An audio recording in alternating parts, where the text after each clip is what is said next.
सिद्धेभ्यः ॐ नमः सिद्धेभ्यः ॐ नमः सिद्धेभ्यः। नमो अरिहन्ताणं नमो सिद्धाणं नमो आयर्याणं नमो वज्झायाणं नमो लोये सव्यसाहूणम् मोक्षमार्गस्य नेतारं भेत्तारं कर्मभूभृतां ज्ञातारं विश्वतत्त्वानां वन्दे तद्गुणलब्धये वन्दे तद्गुणलब्धये वन्दे तद्गुणलब्धये। पंच परमेष्ठी भगवान की जय। द्वादशांग जिनवाणी माता की जय। चारित्र चक्रवर्ती 108 शांति सागर जी महामुनिराज की जय। संत शिरोमणि आचार्य भगवंत 108 श्री विद्यासागर जी महामुनिराज की जय। भावी आचार्य निर्यापक श्रमण मुनि श्री समय सागर जी महाराज की जय। परम पूज्य गुरुदेव निर्यापक श्रमण मुनि पुंगव श्री सुधा सागर जी महाराज की जय। अढ़ाई द्वीपस्थ समस्त महामुनिराजों की जय। आचार्य भगवंत उमा स्वामी द्वारा विरचित तत्वार्थ सूत्र ग्रंथादिराज का स्वाध्याय चल रहा है, अध्याय 7। और इस 7वें अध्याय में हम व्रतों को किस तरह से पालन कर सकते हैं या व्रतों का पालन करते समय हमें किन किन बातों का ध्यान रखना चाहिए, इन सब का वर्णन अपन पढ़ रहे हैं। पिछली कक्षा में भी अपन ने सम्यक दर्शन के अतिचार अथवा दोष के बारे में चर्चा की। न केवल सम्यक दर्शन अपितु जहां पर 5 अणुव्रत, 3 गुणव्रत और 4 शिक्षा व्रत, इन 12 व्रतों के माध्यम से वह अगारी कहलाता है।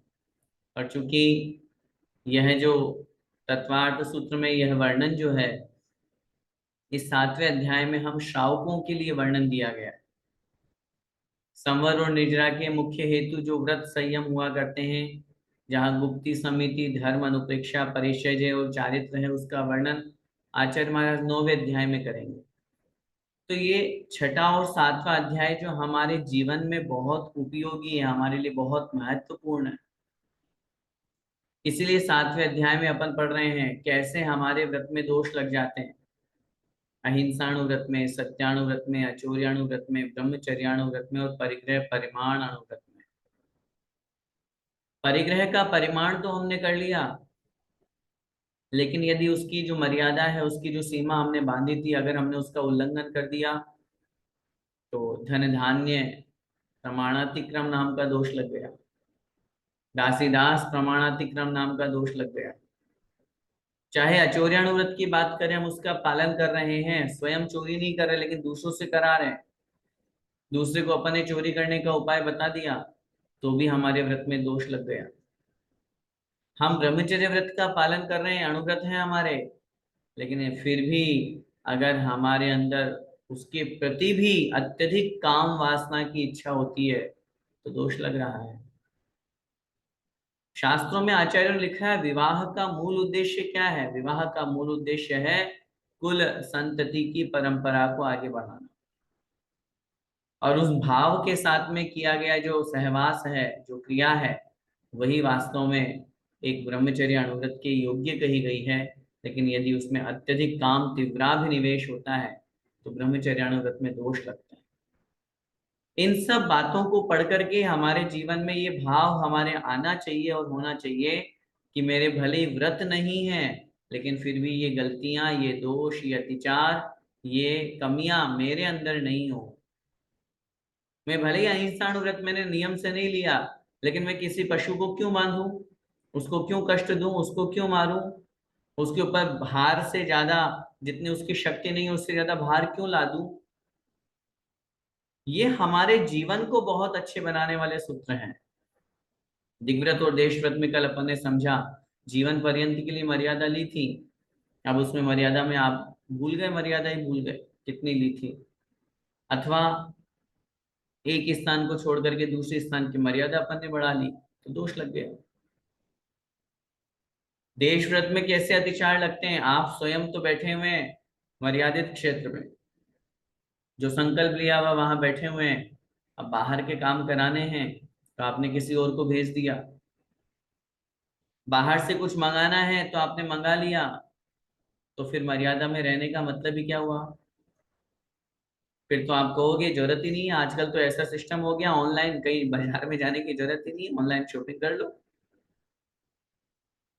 आजकल तो कुछ किसी चीज की जरूरत ही नहीं है, फोन पे ही सारे बिजनेस कर सकते हैं अपन। तो फिर पाप तो वही लग रहा है, दोष तो वही लग रहा है। अगर हम अपने क्षेत्र में रहते हुए दूसरे बाहर के क्षेत्र से, नियम के बाहर के क्षेत्र से कोई वस्तु मंगाते हैं या वहां भेजते हैं, व्हाट्सएप भी करते हैं, फोन भी करते हैं, तो भी आचार्य महाराज कह रहे हैं वहां हमें दोष लगता है। ये अपन ने देश व्रत के अतिचार में कल बहुत अच्छी तरह से समझ लिया था। आनयन प्रेष्य प्रयोग शब्द रूपानुपात तुद्गल क्षेपा। आइए अब आगे बढ़ते हैं सूत्र क्रमांक 32 की ओर, जहां अनर्थ दंड व्रत के अतिचारों का वर्णन आचार्य महाराज कर रहे हैं। कंदर्प कौत्कुच्य मौखर्या समीक्षाधिकरणोपभोग परिभोगानर्थक्यानि। कंदर्प कौत्कुच्य मौखर्या समीक्षाधिकरणोपभोग परिभोगानर्थक्यानि। कौत्कुच्य मौखर्या समीक्षाधिकरणोपभोग परिभोगानर्थक्यानि। देखिए, कंदर्प, पहले 5 अतिचार निकालना है। कंदर्प, कौत्कुच्य, मौखर्य, यहां से निकलेगा असमीक्षाधिकरण और उपभोग परिभोग अनर्थक्य। सबसे पहला है कंदर्प। कंदर्प किसे कहते हैं, राग से युक्त होकर के अशिष्ट वचनों का प्रयोग करना। सबसे पहली बात चल रही है अनर्थ दंड व्रत की। अनर्थ दंड व्रत किसे कहते हैं, बिना प्रयोजन के जो पाप हो रहा था, चाहे पाप के लिए किसी को आप कह रहे थे, मन से बुरा विचार कर रहे थे, दुष्टुति हो रही थी, प्रमादचर्या, पापोपदेश, हिंसादान, अपध्यान, ये जो चल रहा था अपन ने उसका त्याग कर दिया, इसका नाम हुआ अनर्थ दंड व्रत। अब इस अनर्थ दंड में दोष कैसे लगते हैं, गलतियां कैसे होती है, तो सबसे पहला बोल रहे हैं कंदर्प, राग से सहित होकर के और अशिष्ट वचनों का प्रयोग कर रहे हैं। बहुत बार ऐसा होता है, हंसी मजाक में अपन कुछ भी बोल देते हैं। अशिष्ट वचन का मतलब होता है निंद्य वचन, जो शिष्ट नहीं है। असभ्य वचन, जो सभ्य लोगों के द्वारा बोलने योग्य नहीं है। गाली गलौज करना है अथवा ऐसे गंदे शब्द बोलना है जिनका प्रयोग नहीं होना चाहिए, ये कहलाता है कंदर्प। कौतकुच्च में आगे लिख रहे हैं हास्य और अशिष्ट वचनों के साथ साथ शरीर से कुचेष्टा भी करना। सामने वाले को हम क्या कह रहे हैं, बोल तो रहे ही हैं, मन भी गलत विचार कर रहा है, हंस भी रहे हैं, और हंसने के साथ साथ बोलो चींटी ले लेते हैं किसी किसी की, किसी की पीठ पर मार देते हैं। गप्पे लड़ाने जब बैठते हैं चार सखियां, हाँ दोस्त भी हो सकते हैं, जरूरी नहीं है सखियां ही हो, तो ऐसे ही क्रियाएं हुआ करती है। व्यर्थ है, प्रयोजनहीन है, जिसका कोई लक्ष्य नहीं है।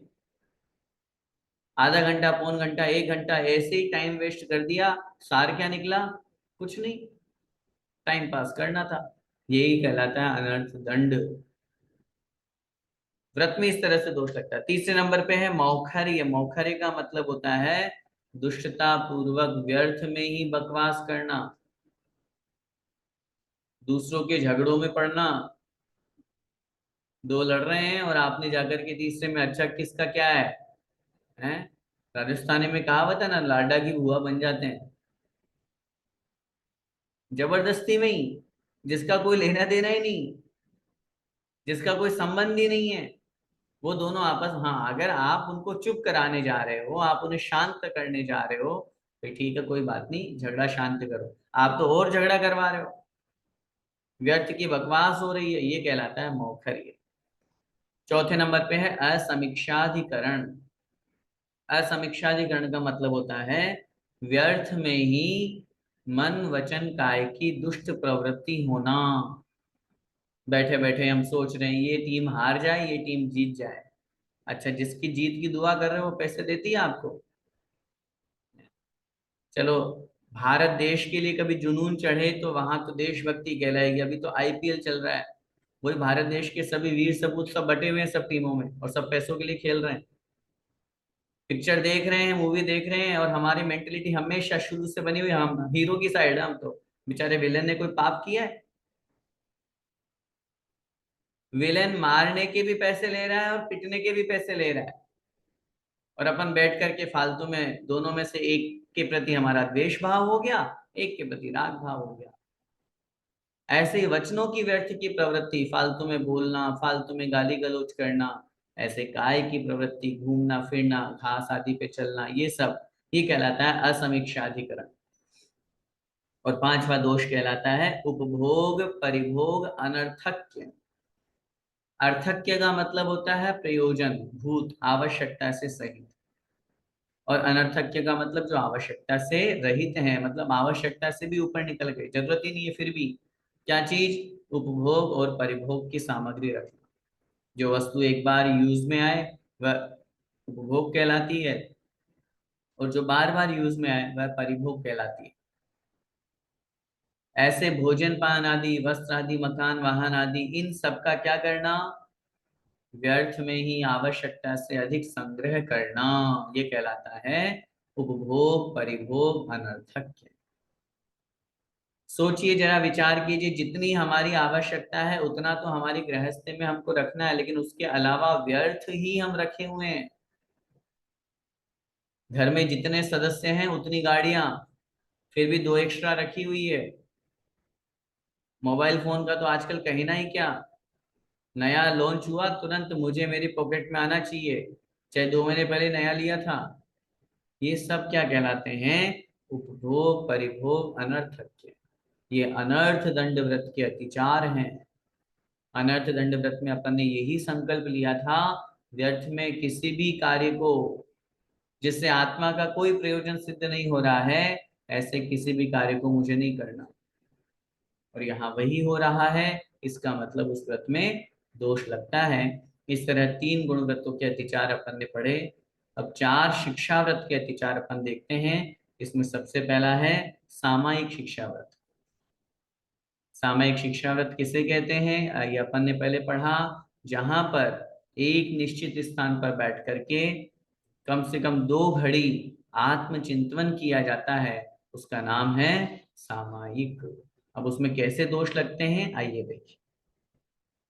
योग दुष्प्रणिधानानादर स्मृत्यनुपस्थानानि।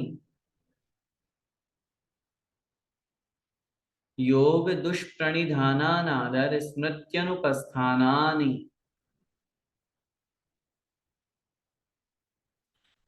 देखिए, योग दुष्प्रणिधान, संधि विच्छेद करेंगे, योग दुष्प्रणिधान, फिर यहां से मिलेगा अनादर, और स्मृत्यनुपस्थानान अर्थात स्मृत्यनुपस्थान। अब इस योग को 3 भागों में बांट दीजिए। योग कितने होते हैं? 3, मन वचन और काय। तो क्या अर्थ बन जाएगा? मन दुष्प्रणिधान, वचन दुष्प्रणिधान, काय दुष्प्रणिधान, हो गए 3। फिर है अनादर, चौथा, और फिर पांचवा स्मृत्यनुपस्थान। सामायिक में कैसे दोष लगते हैं तो बता रहे, मन है सबसे पहले योग में, मन मन दुष्प्रणिधान। मन का मतलब चिंतन करने वाला। दुष्प्रणिधान का मतलब होता है चंचलता होना, वश में नहीं होना। मन दुष्प्रणिधान अर्थात सामायिक में मन नहीं लगना, चिंतन बार बार बदल रहा है, मन को एकाग्र नहीं कर पा रहे हैं, कभी कोई वस्तु याद आ रही, कभी कोई वस्तु याद आ रही है, सामायिक में दोष लगेगा। अब आप कहोगे भैया जी इसमें हमारी क्या गलती, वो तो भटकता है मन।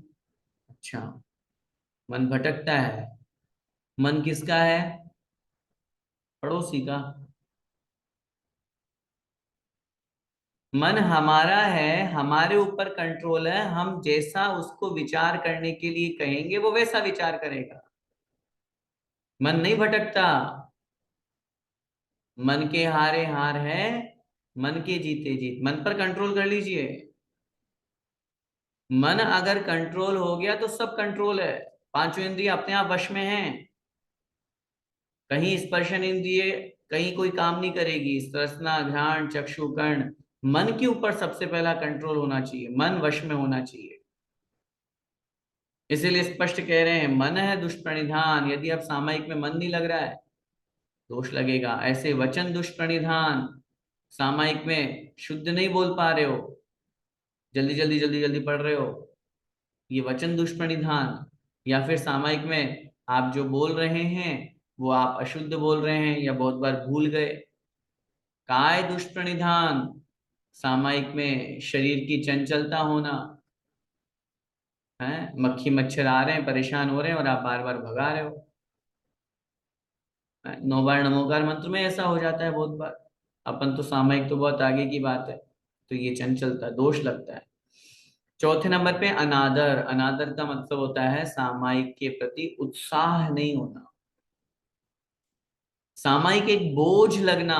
अरे यार अब एक तो थक गए, अब सामायिक अलग करनी है, इस तरह का जो परिणाम मन में आया, सामायिक के प्रति अनादर का भाव हो गया। व्रत लेते समय आचार्य श्री कहते हैं हमेशा हमेशा जिस समय आपने व्रत लिए हैं उस समय को हमेशा याद रखो। जब आपने संकल्प लिया था, जब आपने व्रत लिया था, उस समय परिणाम कितने उत्कृष्ट थे। बार बार आगे करते आचार्य श्री मुझे 2 प्रतिमा दे दीजिए, आचार्य श्री मुझे 2 प्रतिमा दे दीजिए, कितने उत्कृष्ट परिणाम थे। और जब प्रतिमा मिल गई तो फिर हमारे भाव ढीले हो गए, सामायिक करने में हमें बोझ लगने लगा, थकान होने लगी, ये गलत हो जाता है। इसलिए अनादर नाम का दोष लगता है। और 5वें नंबर पे है स्मृत्यनुपस्थान, अर्थात स्मृति से ही उपस्थिति खत्म हो जाना, स्मृति से ही भूल जाना। सामायिक का समय, अरे भूल ही गया मैं तो, 1 बज गया, 12:30 बजे सामायिक करता हूं मैं तो रोज।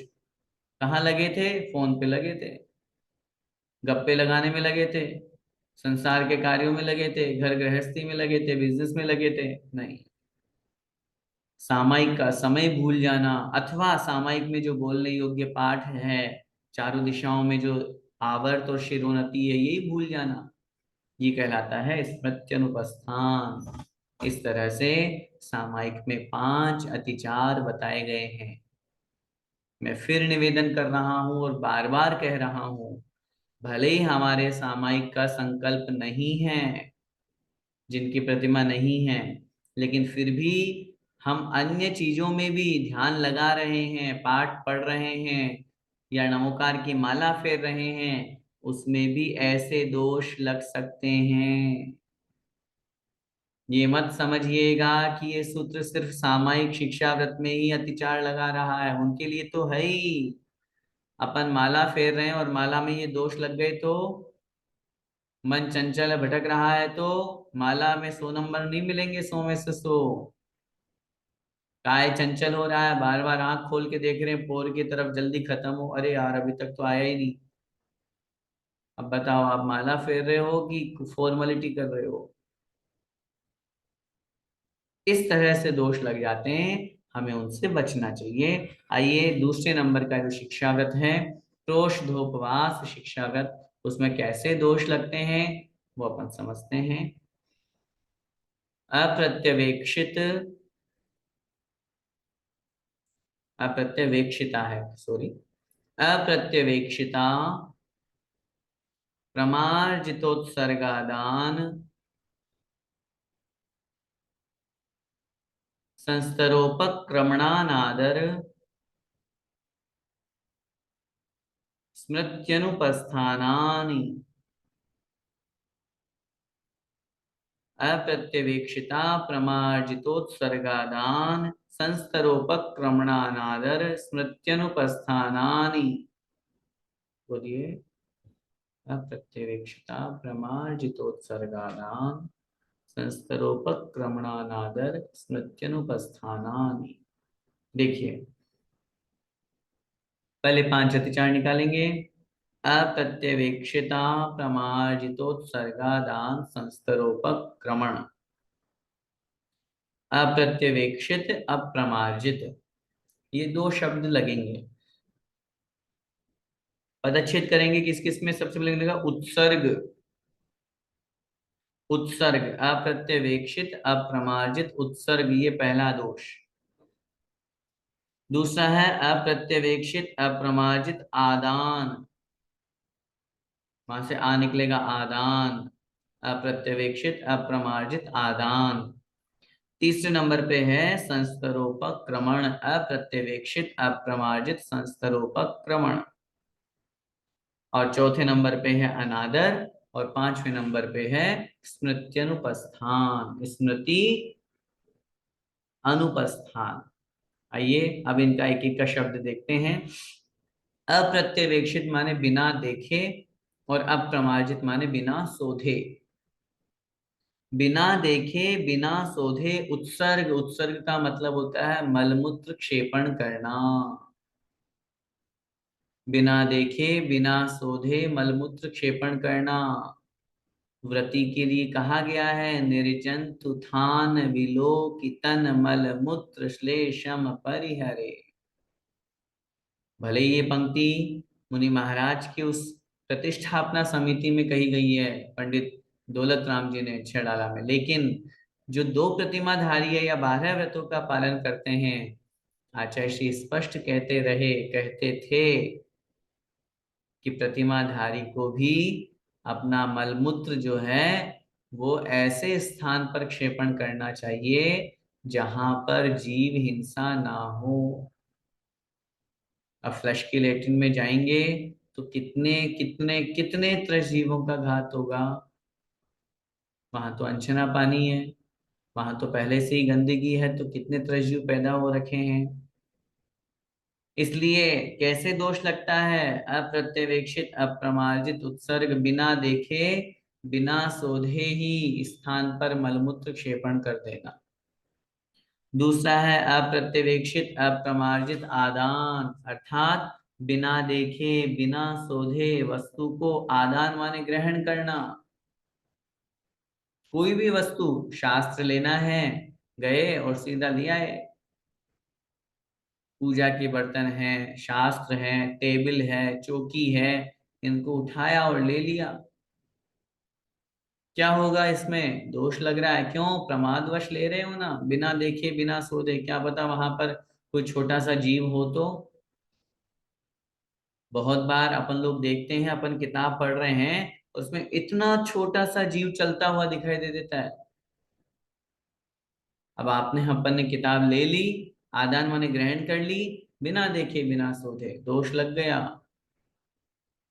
तीसरे नंबर पे है अप्रत्यवेक्षित अप्रमार्जित संस्तरोपक्रमण। संस्तरोपक्रमण का मतलब होता है ओढ़ने बिछाने की सामग्री। अप्रत्यवेक्षित अप्रमार्जित, बिना देखे बिना शोधे ओढ़ने बिछाने के वस्तु सामान का उपयोग करना, प्रयोग करना। अपन को चटाई चाहिए। अब चूंकि प्रोष्ठोपवास है, उपवास कर रखे हो और अगले दिन शक्ति नहीं है शरीर में, तो क्या करें? उठाया वहां से चटाई और घसीट करके लेके आ गए। या बहुत बार ऐसा होता है, पैर से यहां से वहां पहुंचाना है तो अपन फुटबॉल बना देते हैं चटाई को, पैर से ही खिसका देते हैं, या लिया और पटक दिया ऊपर से। ये सब प्रमाद के कारण से होते हैं। और इसीलिए यहाँ दोष बताया गया है। और दोष का एक ही मुख्य कारण है प्रमाद, और प्रमाद भाव जहाँ है वहां पर हिंसा का दोष लग रहा है। चौथे नंबर का दोष है अनादर। अनादर का मतलब होता है, सॉरी, हाँ, चौथे नंबर का दोष है अनादर।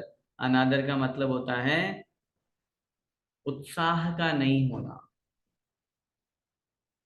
अब प्रोष्ठोपवास कर रहे हैं, और प्रोष्ठोपवास में अब क्या करें?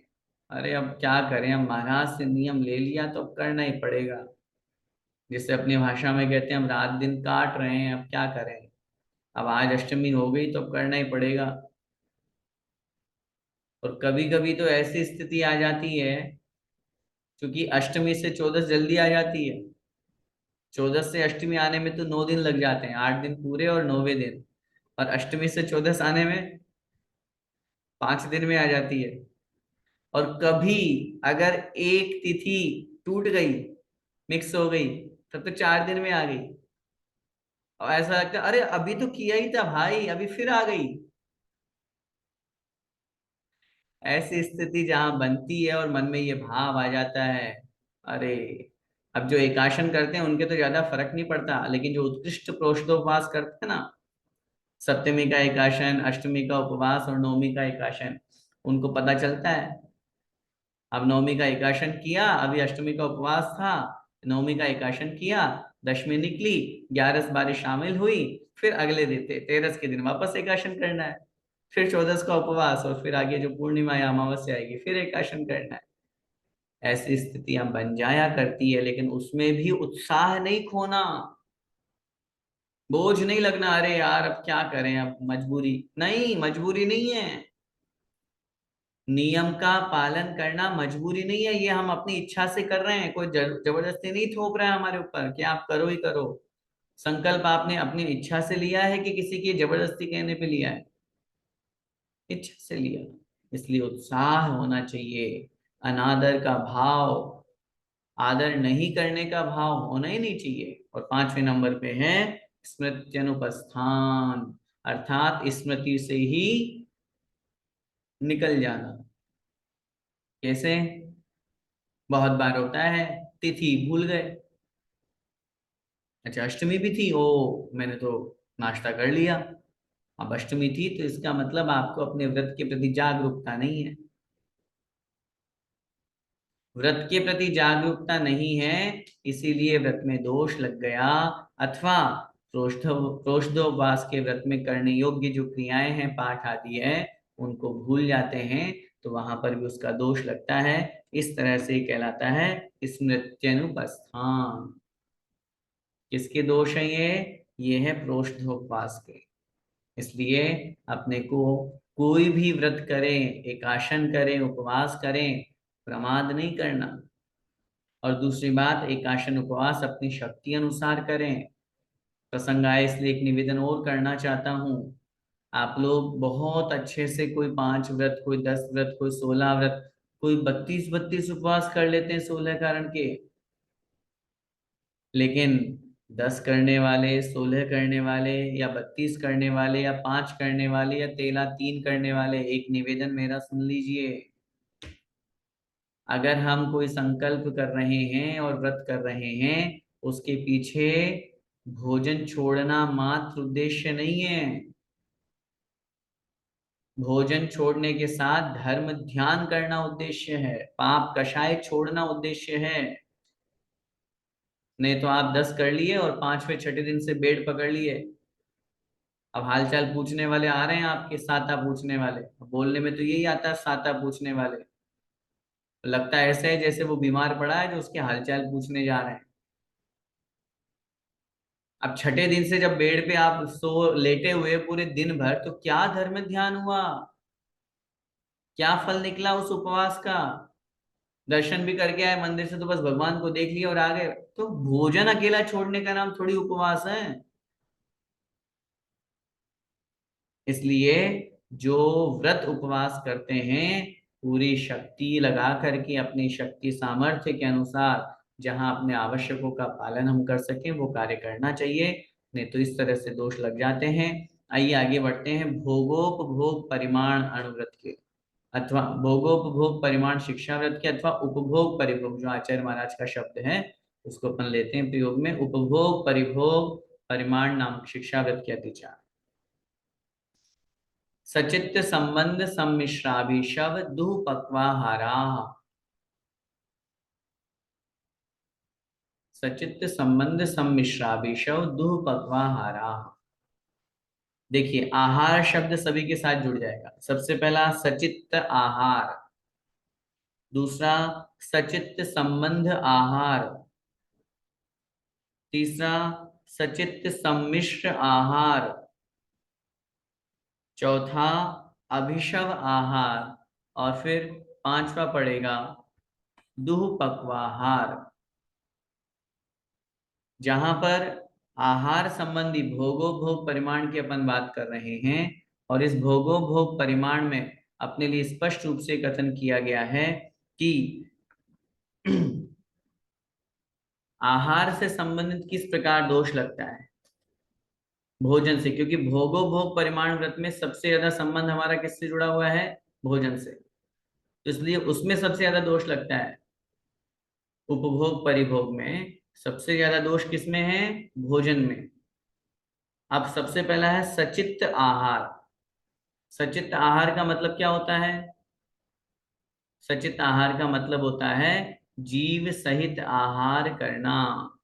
सचित्त का शाब्दिक अर्थ क्या है, सचित्त का शाब्दिक अर्थ है जीव सहित, अर्थात जहां पर अपने माध्यम से किसी भी जीव की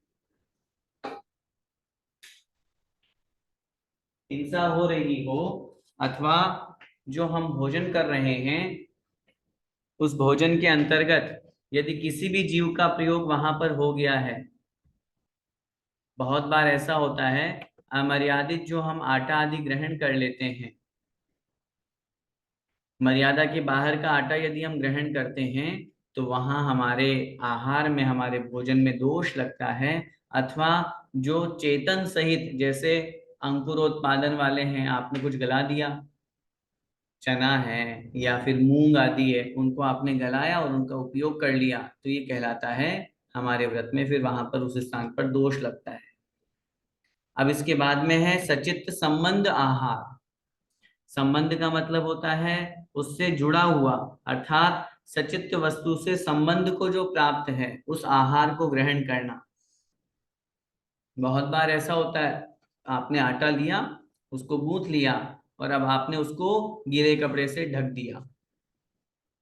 अब गीला कपड़ा जो है वो तो जीव सहित है, पानी अगर अचित्त आपने उपयोग नहीं किया है तो, सचित्त उपयोग किया है तो सचित्त संबंध आहार। तीसरा सचित्त सम्मिश्र आहार।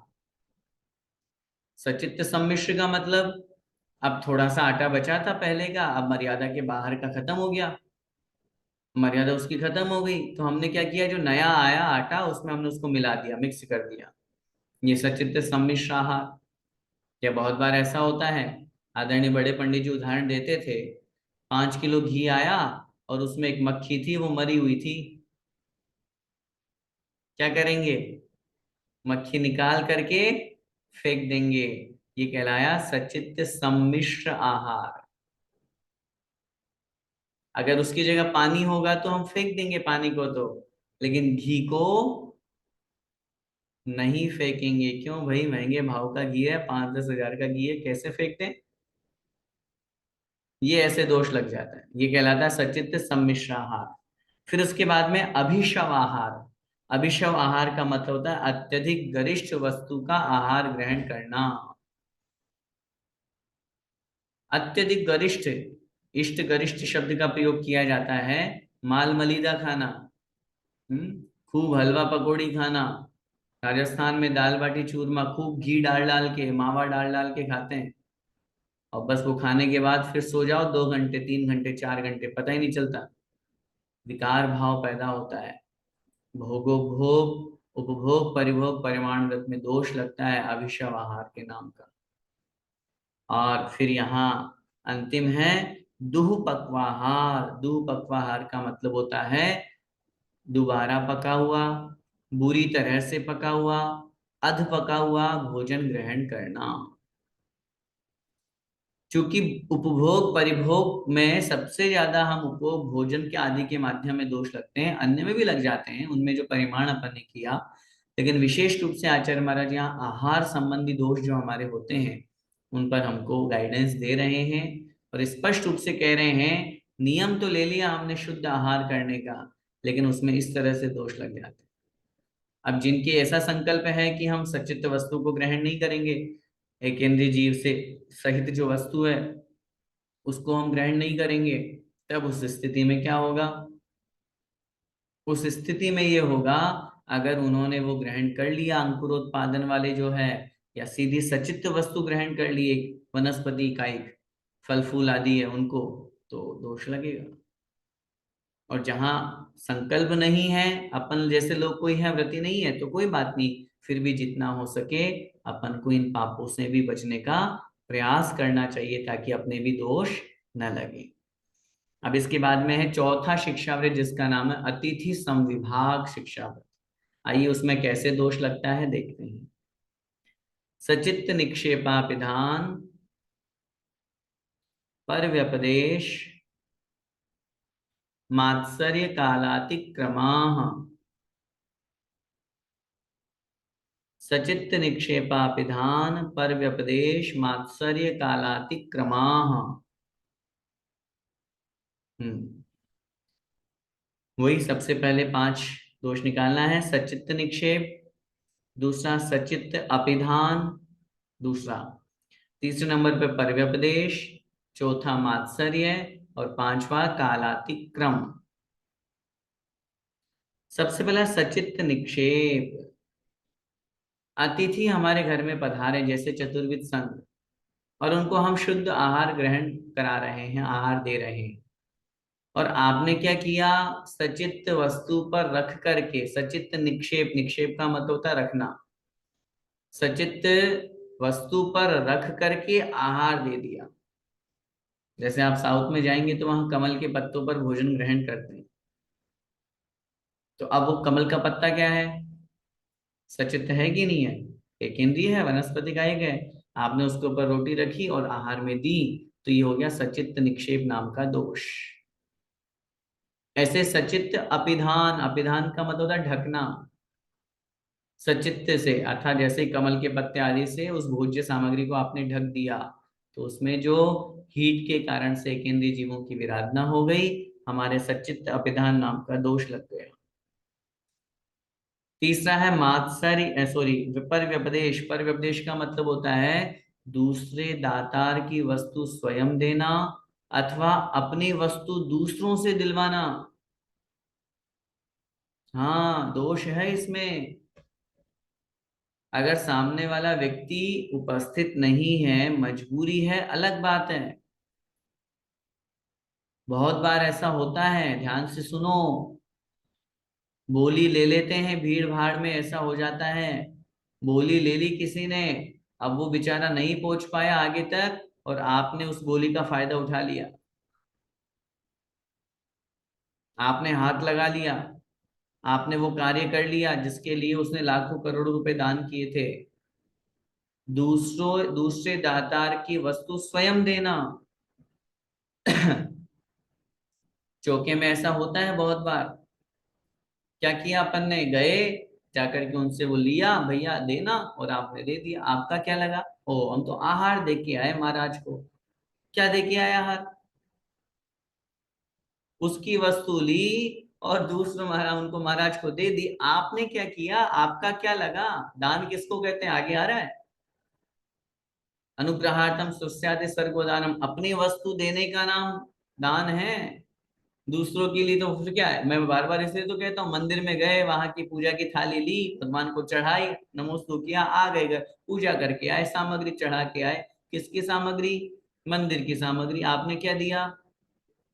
हाँ, 40 रुपए की सामग्री आपने उपयोग करी है, 50 रुपए देते हैं, 100 रुपए देते हैं, तो आपका पुण्य लगेगा। तब तो माना जाएगा कि हाँ, आप पूजा करके आए और सामग्री चढ़ा के आए।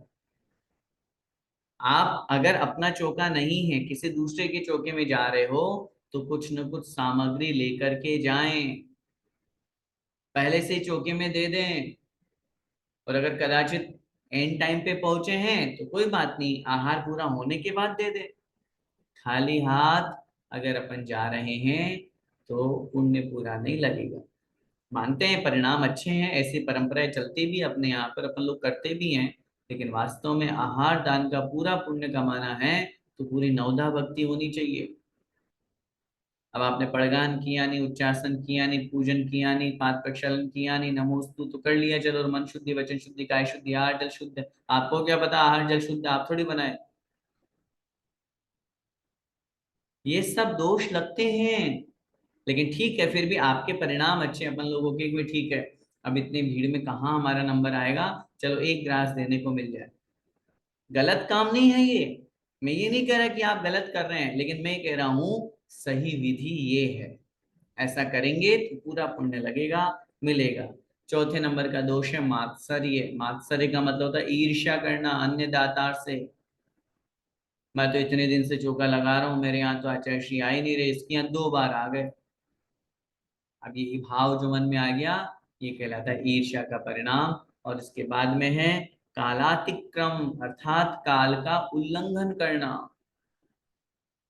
आहार के योग्य जो काल है वो आपने आगे निकाल दिया। मुनि महाराज का एक आहार के 2 काल होते हैं, प्रातः काल, एक दोपहर।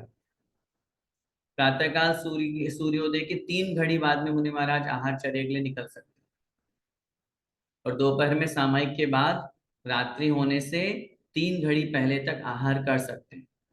अब इन दोनों समय में से आपने समय पर आहार नहीं दिया, ये कहलाता है कालातिक्रम। अथवा कोई भी अतिथि आदि आए, उनको आपने समय पर निवेदन नहीं किया। पड़गाहन जब करने जाते हैं तो मुनि महाराज के चरणों में निवेदन करते हैं, शुद्धि का जल लेकर के जाते हैं, और आपने नहीं समय पर गए तो कालातिक्रम आपका दोष लगता है। इस तरह से ये अतिथि संविभाग व्रत के 5 अतिचार हुए। अपन ने चारों शिक्षा व्रत के अतिचार यहाँ पर समझ लिए। अब चूंकि 5 अणुव्रत के अतिचार हो गए, 3 गुणव्रत के अतिचार हो गए, 4 शिक्षा व्रत के अतिचार हो गए। अब उस समय उस सूत्र में लिखा था वह व्रति अंत में सल्लेखना को धारण करता है, तो सल्लेखना में भी दोष लग जाते हैं, अतिचार लग जाते हैं।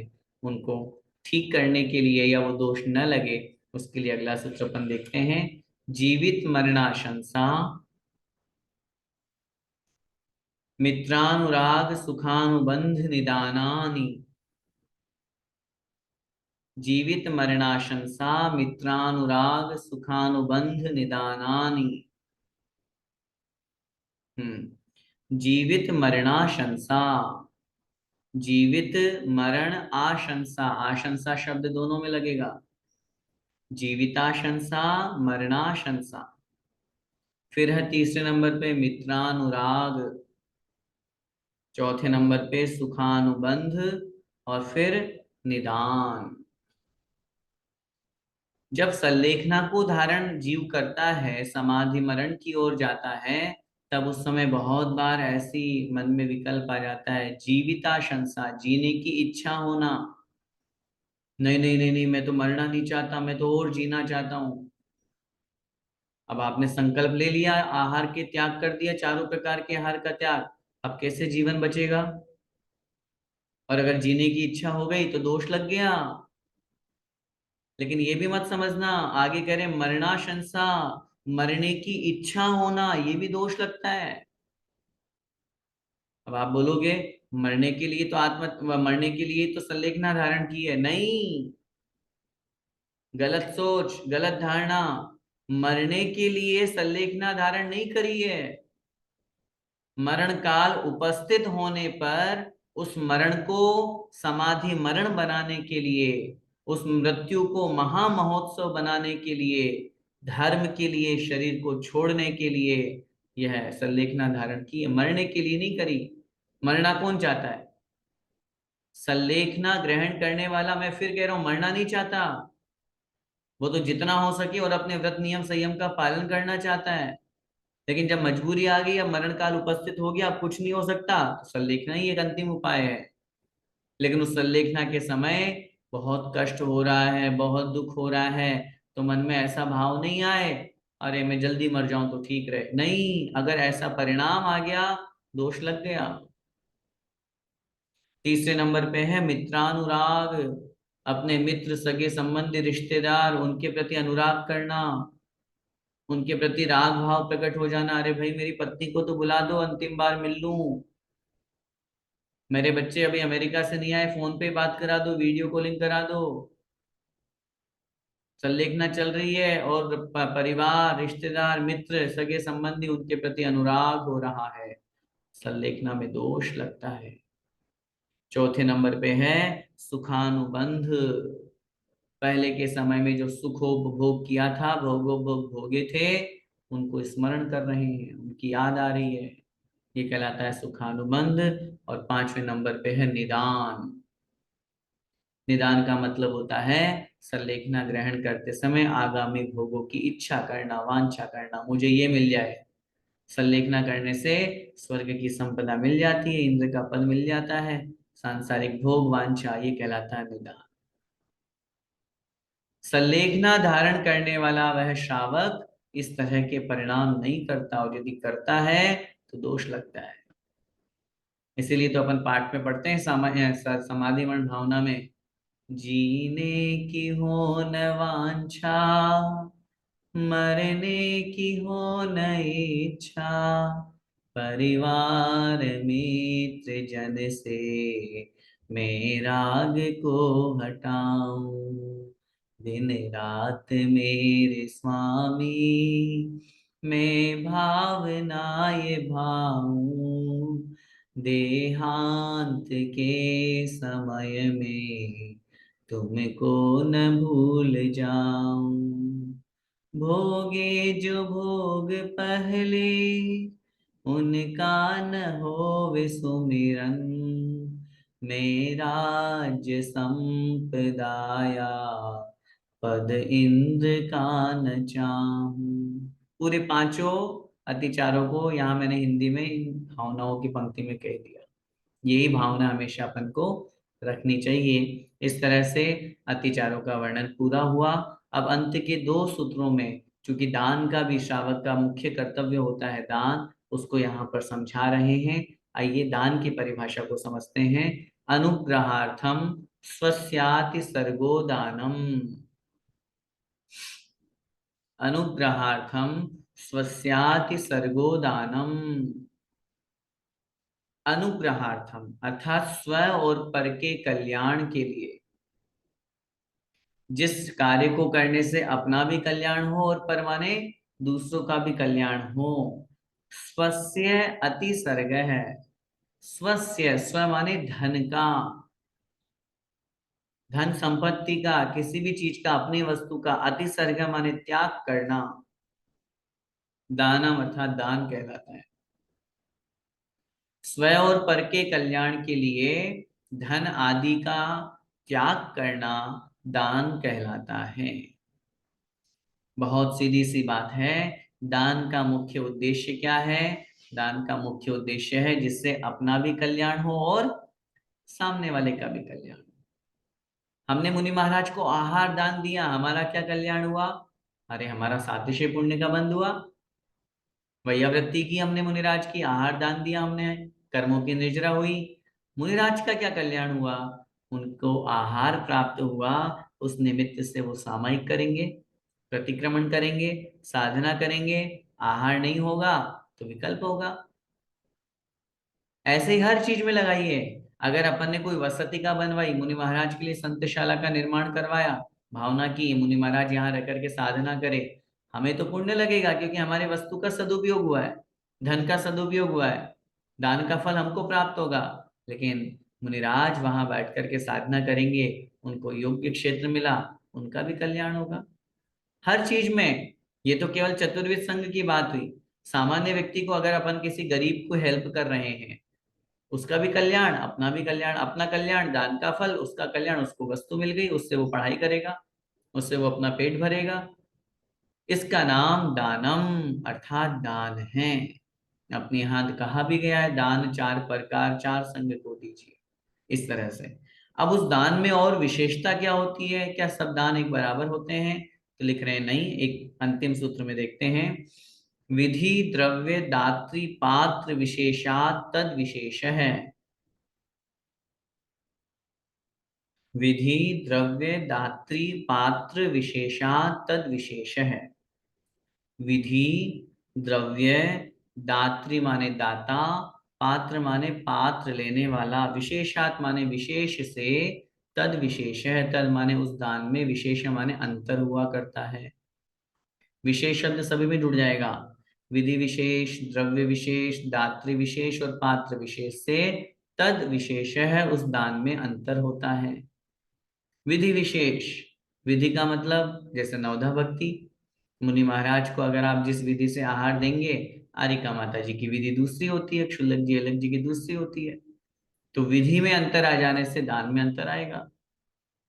इसके बाद में है द्रव्य विशेष, आप जो आहार दे रहे हैं, आहार तो एक उदाहरण है, जो भी वस्तु हम दान में दे रहे हैं वो द्रव्य कैसा है, उत्कृष्ट से उत्कृष्ट है या आपके काम नहीं आ रहा था इसलिए दे दिया।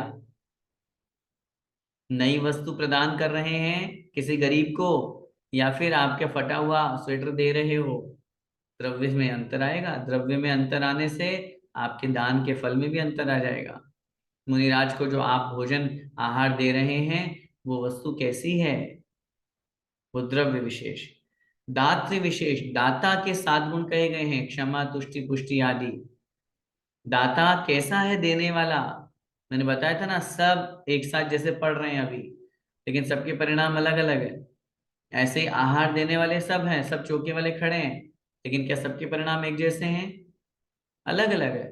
तो दाता के परिणामों से भी दान में विशेषता और अंतर हुआ करता है। और अंतिम पात्र विशेष, लेने वाले भी कौन है उसके अनुसार भी दान में अंतर होता है। पूज्य गुरुदेव कहा करते हैं, एक तो आपने प्रतिमाधारी को आहार कराया, उनसे ज्यादा पुण्य लगेगा क्षुल्लक एलक जी को, उनसे ज्यादा पुण्य लगेगा आरिका माता जी को, उनसे ज्यादा पुण्य लगेगा मुनि महाराज को, उनसे ज्यादा पुण्य लगेगा निर्यापक श्रमण मुनिराज को, उनसे ज्यादा पुण्य लगेगा उपाध्याय भगवंत को, उपाध्याय भगवंत को आहार कराने से ज्यादा पुण्य लगेगा आचार्य श्री को। बताओ, आचार्य श्री अगर चौके में आ जाए उस दिन क्या परिणाम, क्या स्थिति होती है हम लोगों की, बस सब कुछ लुटा दें।